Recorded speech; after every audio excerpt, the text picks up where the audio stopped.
নাম দিয়ে হয়তো কামের পরিচয় পাওয়া যাবে না, তবে কথায় আছে নামেই বংশের পরিচয়।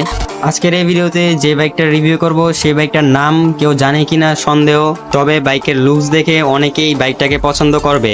বিষয়টা অনেকটা এরকম, সৌন্দর্যের দিক দিয়ে সচল, বংশের দিক দিয়ে অচল। যাই হোক, যে বাইকটার কথা বলছি সেই বাইকটার নাম CF Moto 300 SS। বাইকটার নাম কেউ শুনেছে কিনা সন্দেহ, তবে হ্যাঁ, এই ব্র্যান্ডের কিছু কিছু বাইক বাংলাদেশে পাওয়া যায়। যাই হোক, এই কাঙ্গালির বংশের জন্ম নেওয়া এই সুন্দরীর মধ্যে আমরা কি কি পাচ্ছি সেটা আজকের এই ভিডিওতে জানবো। তো চলেন আর বেশি কথা না বাড়িয়ে ভিডিওর মেইন টপিক নিয়ে কথা বলি। বাট ভিডিওর মেইন টপিকে যাওয়ার আগে আপনারা যারা এখন আমার চ্যানেলটিকে সাবস্ক্রাইব করেননি, সাবস্ক্রাইব করে দিন ভাই। দেখেন, সাবস্ক্রাইব কিন্তু ফ্রি হয়, করতে কোনো টাকা লাগে না। যেহেতু সাবস্ক্রাইব করাটা ফ্রি হয়, তাহলে আর দেরি কিসের, এখনই। Vipers coiled. Oh, Jones Rollins, stop!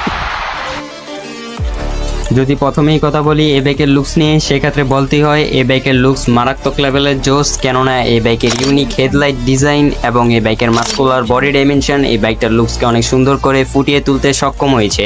লুকসের বিষয়ে দামা চাপা দিয়ে এখন কথা বলি এই বাইকের ইঞ্জিন নিয়ে। তো এই বাইকের ইঞ্জিন হিসেবে আপনারা পাচ্ছেন 300 সিসির 4 stroke 4 valve single cylinder liquid কুলেডের EFI DOS এর একটা ইঞ্জিন। ইঞ্জিনের দিক দিয়ে বিবেচনা করলে বলাই যায় এই বাইকটা মোটামুটি ভালোই। এই বাইকের এই ইঞ্জিন কনফিগার দিয়ে আপনারা এই বাইক থেকে ম্যাক্সিমাম পাওয়ার পাবেন 29 হর্স পাওয়ার এট 8750 RPM এবং ম্যাক্সিমাম টর্ক পাবেন 25.3 নিউটন মিটার এট 7250 RPM। এই বাইকের এই পাওয়ার কনফিগার দিয়ে আপনারা এই বাইক থেকে সর্বোচ্চ গতি তুলতে পারবেন 170 কিলোমিটারের উপরে এবং সর্বোচ্চ মাইলেজ পেয়ে যাবেন এই বাইক থেকে 30 থেকে 40 কিলোমিটারের আশেপাশে। এই বাইকের ইঞ্জিনের পর এখন কথা বলি এই বাইকের টায়ার এবং ব্রেক নিয়ে। এই বাইকের ফ্রন্ট হুইলে আপনারা পাবেন 110/70 সেকশনের টায়ারের সঙ্গে 292 মিলিমিটারের ডিস্ক উইথ ABS এবং রিয়ার হুইলে আপনারা পাবেন 140/60 সেকশনের টায়ারের সঙ্গে 220 মিলিমিটারের ডিস্ক উইথ ABS। অর্থাৎ এই বাইকে আপনারা ডুয়েল চ্যানেল ABS পেয়ে যাবেন। এই বাইকের রাইডারের কমফোর্টের জন্য ফ্রন্টে ইউজ করা হয়েছে USD সাসপেনশন অর্থাৎ আপসাইড ডাউন সাসপেনশন এবং রিয়ারে ইউজ করা হয়েছে মনোশক সাসপেনশন। এই বাইকের হেডলাইট, টেল লাইট, ইন্ডিকেটর সবগুলো আপনারা LED এর পেয়ে যাবেন। এই বাইকের স্পিডোমিটার হিসাবে ব্যবহার করা হয়েছে ফুললি TFT ডিসপ্লে একটা স্পিডোমিটার। স্পিডোমিটারটার মধ্যে মোটামুটি ভালোই রঙের ছোঁয়া রয়েছে, যা আপনার চোখে খুঁচা মারার জন্য যথেষ্ট। যাই হোক, এখন কথা বলি এই বাইকের বডি ডাইমেনশন নিয়ে। এই বাইকের height 1080 millimetre, length 2010 millimetre, seat height 780 millimetre এবং গ্রাউন্ড ক্লিয়ারেন্স 140 মিলিমিটার। আর এই সব কিছু মিলিয়ে এই বাইকের ওজন গিয়ে দাঁড়ায় 165 কেজি।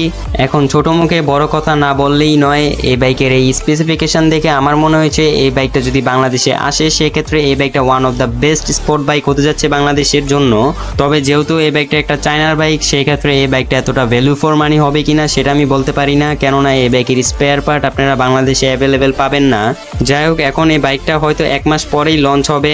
বাইকটার প্রাইস ওয়েবসাইটে দেওয়া আছে 5,10,000 টাকা। বাস্তবে কত টাকা হয় সেটা তো আসলেই বোঝা যাবে। তবে একটা কথার গ্যারান্টি দেওয়া পারি, যেহেতু এই বাইকটা চায়নার বাইক, সেক্ষেত্রে বলাই যায় এই বাইকটার প্রাইস অনেকটাই সস্তা হবে। তো যাই হোক, এই ছিল আজকের এই ভিডিওটা যদি ভালো লাগে তাহলে কমেন্ট করতে ভুলবেন না। আর যদি একটু বেশি ভালো লাগে তাহলে যা করতে হবে সেটা আমি বলবো না, সেটা আমার আর আপনার বিপ্লব ভাই বলবে। বিপ্লব ভাই বলেন। एक तो लाइक और शेयर ठोक दीजिए, महाकाल का धमाके लाइक और शेयर ठोक दीजिए, 5,000 लौटे दिख जाना चाहिए।